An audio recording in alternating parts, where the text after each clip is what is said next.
Hello, my friends. Let's get started. We're talking about the full moon in the sign of Capricorn. It's at 18 degrees. It is opposite the sun. That's what a full moon is.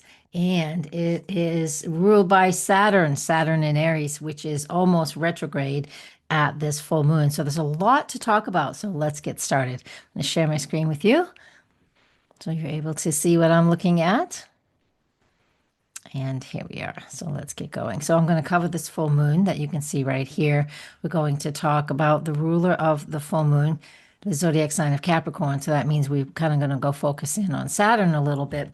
Just gives us more insight. We'll talk about the lunar gestation cycle and how that works and what other things are connected to this full moon. All right. So find it in your chart too. That will definitely be helpful for you if you want to do that. So when we have the full moon in the sign of Capricorn, what a full moon does, it shines the light on everything. It makes it easy for us to see what we need to be focusing on. And when it is in Capricorn, with that energy, it's about our long-term goals, our responsibilities, emotional maturity, our, how we function as adults, if we want to be adults, right? Um, we want to, with this full moon, will help us to say, check in on systems that we've built around us. So, like our jobs, our careers, our professions, our routines, our relationships, our roles. And this full moon is asking us to look at the fact that it's like, do these things still support me? So I just gave you a big list, but you can read the blog. The blog's on my website, so go check that out too. But you can create a list of any of these things, right? Because that Capricorn moon is responsible and it is about being mature. I know we all get a Capricorn moon every couple, once a month for a couple of days. But when we have the full moon in that sign, it's asking us to really to slow down and pay attention to it. And, it is on July 10th. And not even a few days later, which is July 12th or 13th, depends on where you live, Saturn goes retrograde. And Saturn is the ruler of the sign of Capricorn. I know that's kind of deep for the astrology terminology, but trust me in understanding what we want to do with this is when we have a full moon, and the full moon is showing us in Capricorn that we're paying attention to our maturity, we're paying attention to our relationships. That's the opposition. What is going on in our career, what systems or protections we've built around ourselves. The full moon is going to show us what's working and what isn't. It's as simple as that. What's working and what isn't. Okay.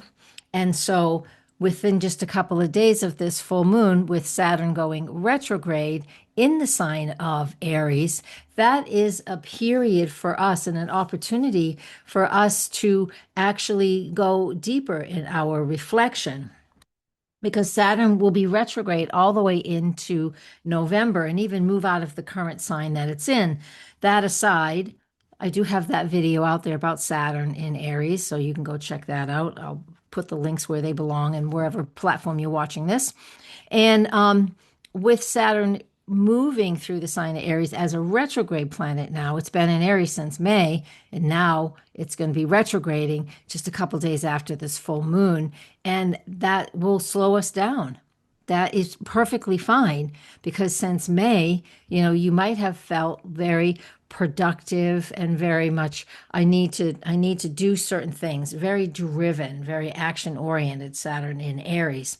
And so now with this full moon in Capricorn, Capricorn's ruler is Saturn, so Saturn in Aries now also retrograde gives us ample opportunity to examine what's pushing us forward and what isn't working. Full moons always show us that. They give us that opportunity to pay attention to the pressure we're feeling. Is it correct? Does it work?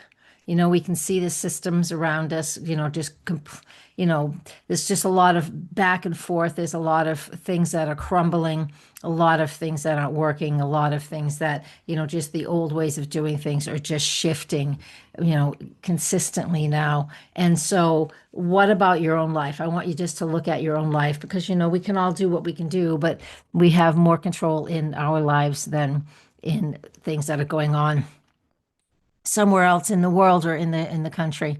So take notice to what shifts you feel you need to make. It's up to you to do this work for yourself. It's not up to me to tell you how to take care of the things that you need to take care of to make your life, your family, your home, your community feel safe and secure. You've got to figure that piece out for yourself, okay? But again, I will reiterate, full moon gives us all the attention we need so we can see what's going on. And the retrograde of Saturn, who is the ruler of this full moon at this point in time, just gives us, as it's retrograde, just gives us an opportunity to really spend some time honing in and bringing things back in so we can reevaluate. So those are the things that are really important to pay attention to with this full moon. I'm going to stop the share. I didn't mean to, but I did by accident. I just said stop the share. Let's come back to I want to come back to this chart and I want to talk about, there we are, the lunar gestation cycle. And that is something that I love talking about too. And it's a 3-year process, starts with the new moon. It goes into 9-month increments. New moon, first quarter, full moon, last quarter, back to the new moon. This is a system written about and discovered by Dietrich Pessin. And I just love this process. And so we can take every full moon, and we know 18 months ago there was a new moon in the same vicinity as this full moon is currently. So I'm just going to go grab those for us, just so we can just take a quick peek. And here they are. So January 11th, 2024 was the new moon, and I'm going to talk about it in a second. Then October 10th, 2024 was the first quarter, and now we're at July 10th, 2025. So we'll stop that share too. And so what we have with those, so go back to the full moon, January 11th, to the new moon, January 11, 2024, at 20 degrees of Capricorn. What was going on here is we were setting things in motion, Capricorn based. You love your new moon rituals, your new moon intentions. Go back into your journal, see what you were doing. January 11, new moon, January 11, 2024, new moon. What were you setting into motion? What were especially around your career, your goals, your personal structure, your boundaries, your sense of purpose.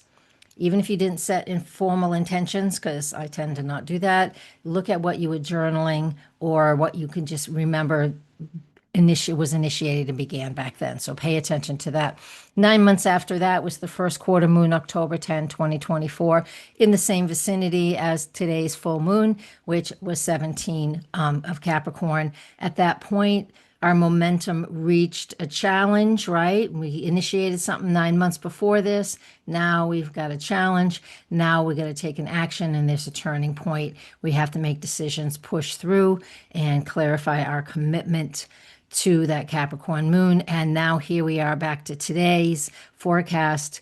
That full moon on July 10th just gives us that wonderful insight to illumination. What am I working on? What have I been working hard on, especially over these last 18 months, and especially since May when Saturn entered Aries?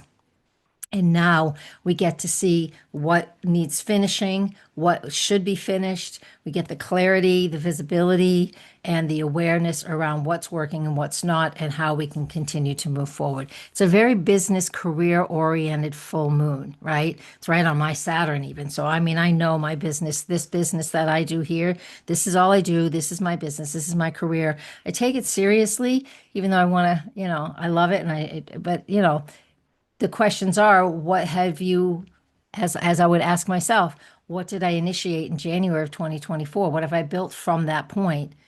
Am I proud of it? Do I want to continue it? Does it still align with my values? Is it still where I need to be? Yeah. So Action steps. Let's think of something like that. Action step. Take some time once we get to this full moon. We need to get to the full moon first, but take some time to process and again to evaluate what your goals are. A lot of things have changed in the world recently and over the last number of months. And so, what does it look like now? And where are your long-term goals, your commitment, and what steps are you wanting to take? All right, I'm going to cut this short. We got a massive thunderstorm just about to hit, and I want to make sure I get to process this and record it. So I'm going to leave us with that. And thank you guys for your love and support. And let me know, what are your commitments and goals if you feel like sharing wherever you see this, because I put this on a bunch of different platforms. It goes on the membership platforms first. That is my business. I appreciate your monthly support. If you are up for that, that would be wonderful because you get lots of insight that I don't do on the free content. All right. Blessings, everybody. Namaste.